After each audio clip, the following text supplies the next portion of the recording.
Students and all viewers and special thanks to all my subscribers. সামনে city ও এমটিএসের written পরীক্ষা হতে চলেছে, তো এখানে ভূগোল থেকে অনেকগুলো প্রশ্ন দেয়, সেই জন্য আমি নিয়ে এসেছি ভূগোলের। এখান থেকে প্রশ্ন করলে অবশ্যই কমন পাবে। প্রথম প্রশ্নটা কি আছে, সূর্যের সবচেয়ে নিকটতম ও ক্ষুদ্রতম গ্রহ। তাহলে এটা ক্ষুদ্রতম বুধ হবে, তাই না? নিকটতম হবে এবং ক্ষুদ্রতম গ্রহ। তারপরে 2 নম্বর আছে কি, পৃথিবীর নিকটতম গ্রহ। পৃথিবীর নিকটতম গ্রহ কিন্তু সূর্যের না, তাহলে পৃথিবীর নিকটতম গ্রহ হবে শুক্র গ্রহ।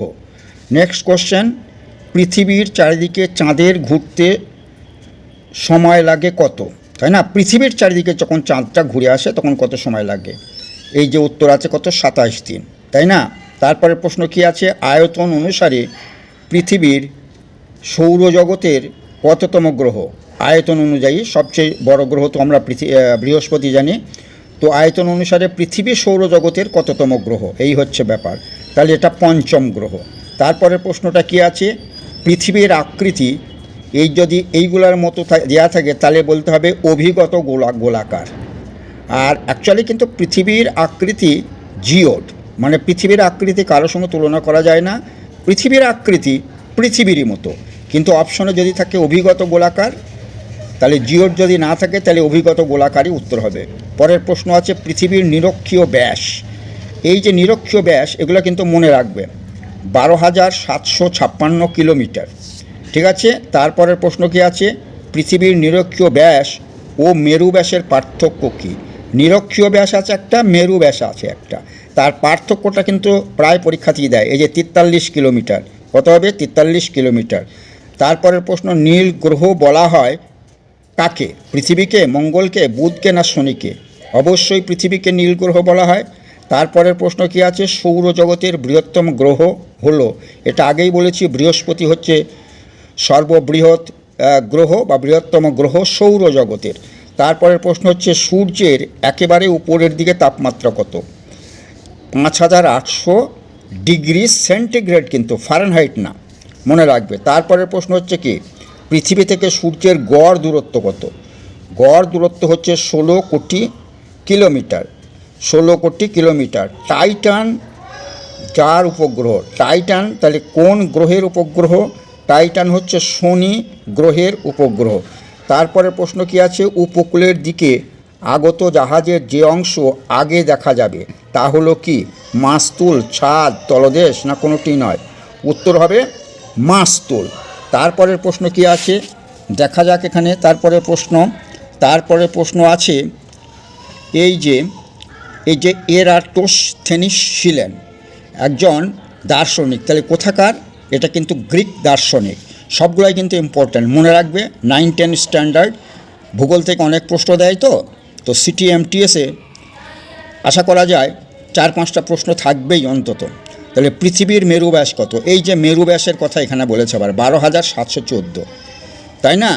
তাহলে মেরু ব্যাস, দুটো ব্যাস দেওয়া আছে, পার্থক্য কিন্তু 43 আগে বলেছি।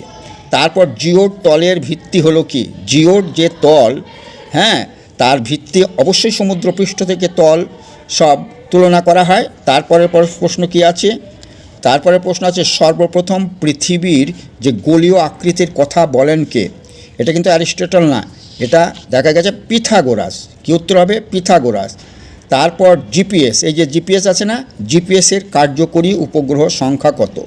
যে জিপিএসের দ্বারা কোনো স্থানের অবস্থান জানা যায়, তাহলে জিপিএসের কার্যকরী উপগ্রহ সংখ্যা হলো 24টি। কটি? 24টি। তারপরে প্রশ্ন হচ্ছে কে প্রথম অক্ষরেখা ও দ্রাঘিমা রেখার সাহায্যে গোলাকার পৃথিবীর মানচিত্র তৈরি করেন? এটার উত্তর হবে কিন্তু টলেমি।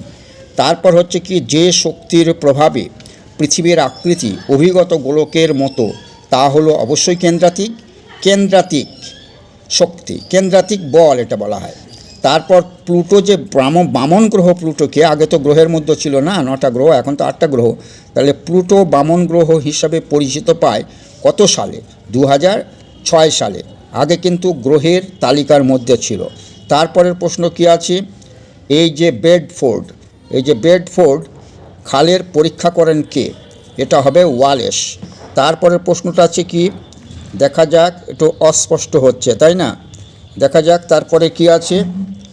পৃথিবীর এই যে পৃথিবীর পরিধি নির্ণয়ে প্রথম প্রয়াসী হনকে, ওই যে এরাটোস্থেনিস। তারপর হচ্ছে কি, পৃথিবীর পরিধি নির্ণয়ে প্রথম প্রয়াসী হন, এটা তো বললামই। তারপর হচ্ছে সৌরজগতের অন্তস্থ গ্রহগুলির মধ্যে বৃহত্তম কে? অন্তস্থ গ্রহের মধ্যে কিন্তু পৃথিবী বড়, তাই না? বুধ, শুক্র, পৃথিবী এইগুলোকে অন্তস্থ গ্রহ বলে, তো তার মধ্যে পৃথিবীই বড়। তারপর পৃথিবীর গড় তাপমাত্রা প্রায় কত, এটা কিন্তু পরীক্ষায় দেয়, very very important, 15 degree centigrade. তারপর একটি বহিস্থ গ্রহের উদাহরণ দাও। এই যে দেখা যাচ্ছে না, এই যে বুধ, শুক্র, পৃথিবী, মঙ্গল, এরা কিন্তু অন্তস্থ গ্রহ, তাহলে এটা বহিস্থ গ্রহ হবে না। তাহলে বহিস্থ গ্রহ কোনটা হবে? এই যে বৃহস্পতিটা হবে, তাই নয় কি? তাহলে এই যে প্রশ্ন কটা করলাম, অল্প অল্প করে করালাম, এগুলো মনে রাখবে, প্রয়োজন হলে দুবার দেখে নেবে। আমার চ্যানেলটি ভালো লাগলে সাবস্ক্রাইব করবে। আরও ভূগোলের দিকে নিয়ে আসছি। Thank you all.